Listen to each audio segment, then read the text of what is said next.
We're going to hack into the CDC laptop, and I'm going to show you basically what we call the ghost interface, which is our players get this program early in the game on their cell phone, and they're able to use it to hack into almost any computer that they come across in the game. So you can see that it comes up as like a Linux style terminal interface. You can jump into the field team, for example, and there you have a list of information about the field team and their operations on Solomon Island.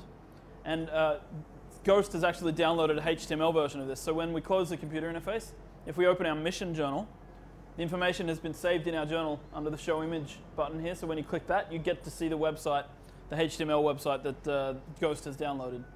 All right, so we're going to move on from here, and we're going to head into the bog to look into the filth a little more, because this is where she said that it started. And on our way, we're going to keep an eye out for members of the CDC group who may have been resurrected as filth entities. All right, so in this location, there's plenty of hazards that the player needs to look out for. First and foremost, you have these shade debases, these creatures that live in the waters of the bog. They will pull you into the water, but the water itself is a hazard because the water has been infected with the filth as well. So it will start stacking on the player, doing additional damage, and dotting the player for a lot of their health. So it's very important to stay out of the water and stay mobile while you fight these guys.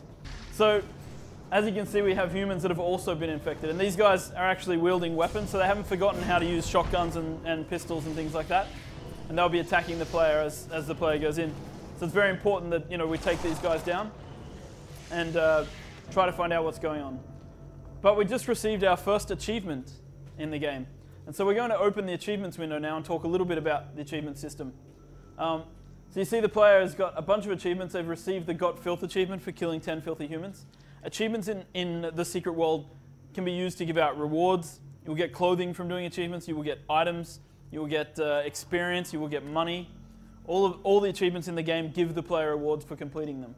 And we have tons of categories for our achievements: exploration, missions, PvP, regional, dungeons, faction, lore, crafting, and global achievements. So there's plenty of stuff for players to sink their teeth into as they play the game.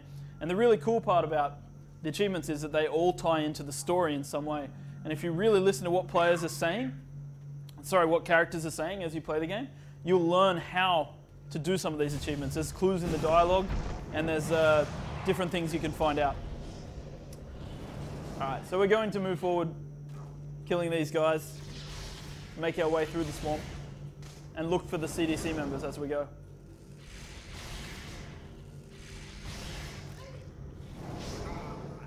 All right, when these guys die, they explode and leave an area of filth around them, which can infect the player as well. So you have to be really careful and make sure you stay away from the corpses. Now this is Mavis Anderson. She's one of the CDC members who has been infected by the filth and come back to life. And so now the player needs to take her down and hopefully find out what she was looking into with the filth before she was infected. So hopefully her research is somewhere nearby.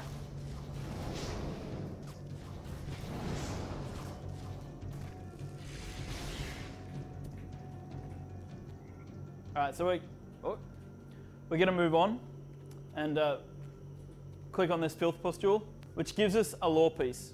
Now, lore in the secret world is a very interesting mechanic because, as we talked about earlier, the whole story is a jigsaw puzzle, and everything ties into the jigsaw puzzle.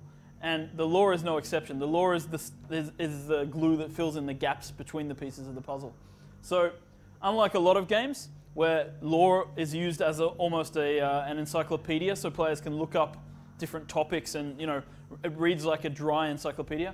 Our lore is a narrative being told to the player by a mysterious narrator, and you don't really know who that is. But as you pick up more and more of the lore, you want to find out more of the story of each of these things. And so it's a really good way of tying the mechanics together in the game. So we're going to be showing one of the locations we have yet to show anything of. This is Transylvania, and we are right in the middle of the beginning area in Transylvania, a burned down Soviet-era village, currently under siege by the Vampire Crusade. And the Vampire Crusade, as you may know, is a bunch of vampires who are out to conquer Europe with their vampiric ways. And they have congregated here at the foot of the Carpathian Mountains, and they basically set fire to stuff.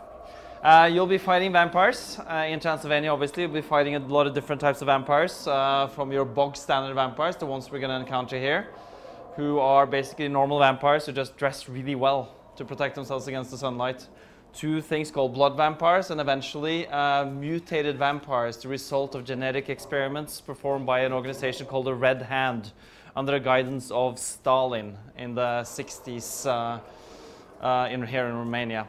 But for now, I'm going to leave it to Martin to talk a little bit more about crafting.